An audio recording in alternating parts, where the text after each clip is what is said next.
Welcome back everyone to another technical analysis, and today we're taking a look at the Bitcoin. So what happened recently? Everyone knows that we had pretty bullish news from the US and Iran, which resulted in this quick upside momentum here. Although, we'll be honest, this looks more than bullish momentum. To us, it just looks like a quick euphoric movement, which was backed by basically bullish news. So would go like this: buy the rumors, sell the news. So this is most probably the kind of scenario that we are going to expect. This bullish news that this candle momentum here happened, I think it won't hold for long. So basically, as long as we are below this 78k dollar area, the game plan still is the same. We are looking for the downside momentum, of course, with the target being 52k area and 30k area. So that's overall the global movement that we are looking for, or the bigger time frame movement that we are looking for on the Bitcoin. Now, going to the smaller time frames, as already mentioned, we had this huge volatility or liquidity hunting, and would like to explain the viewpoint that we are seeing here. So let's put it like this, and this also to the 0. So what happened recently? Let's actually take this one also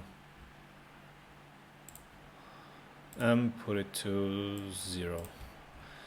So what happened? We had a bullish movement before the bullish news were released, which was clearly buy the rumor, sell the news event.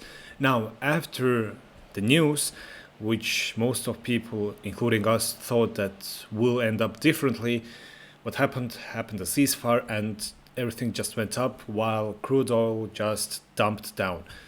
Now, what we are forming here is a zone of pressure or a distribution area.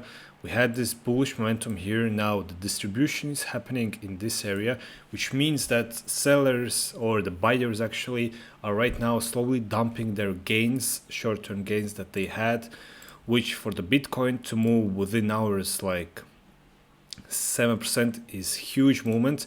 And as of now, what most probably will happen is we formed some kind of local low and local high area. So let's mark it like this. Whoa. Let's do it again then. So this is a local low area on the smaller time frames again, but right now we formed like this distribution area zone. So most probably what will happen is, just as we had this bullish momentum here, we are going to have a similar bearish momentum, which means at one point we are just going to break down from here and move back to this 68.4k area.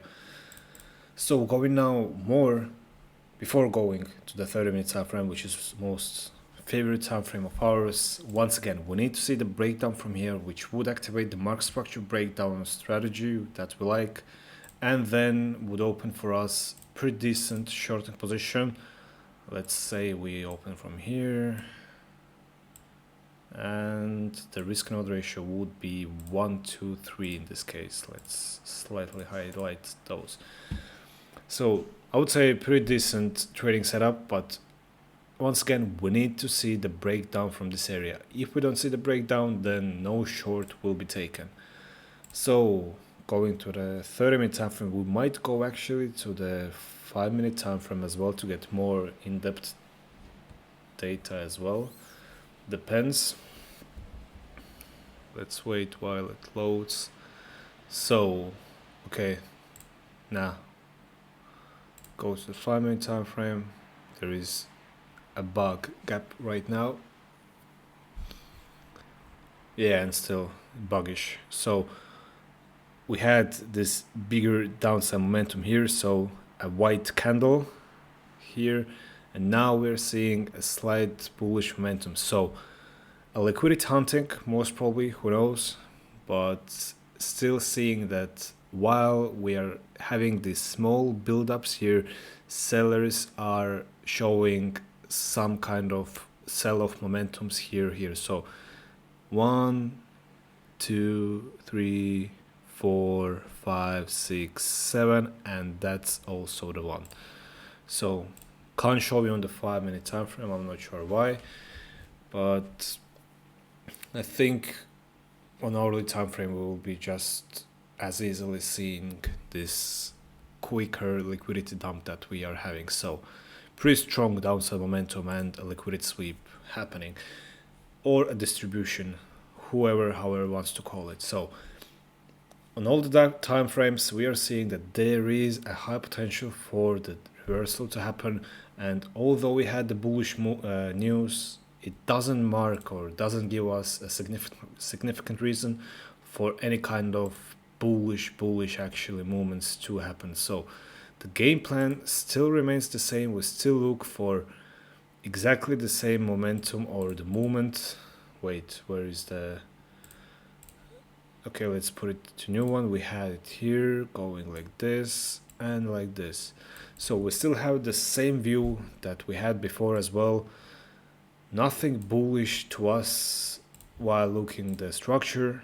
So I would say, yeah, we had the bullish news, but it doesn't give us a significant reason for us to go and start a bounce from here.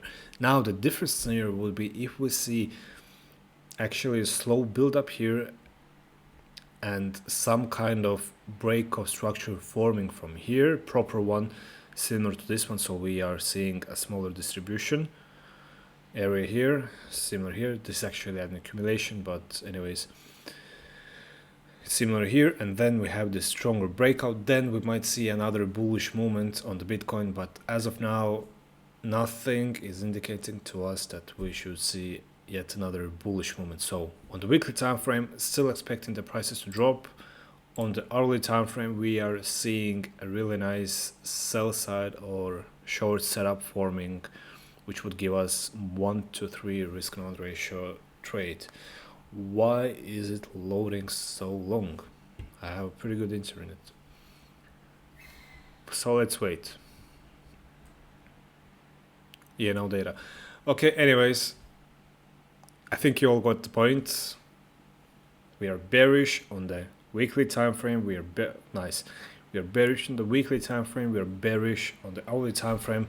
And as of now, we are waiting for the breakdown from this area. Once we see this breakdown, we are going into the short position. So that's it for the Bitcoin analysis. As always, if you like this video, feel free to leave a comment on your view. Maybe we can have some kind of debate there. But that's it for today. Thank you for watching this video, and I'll catch you tomorrow.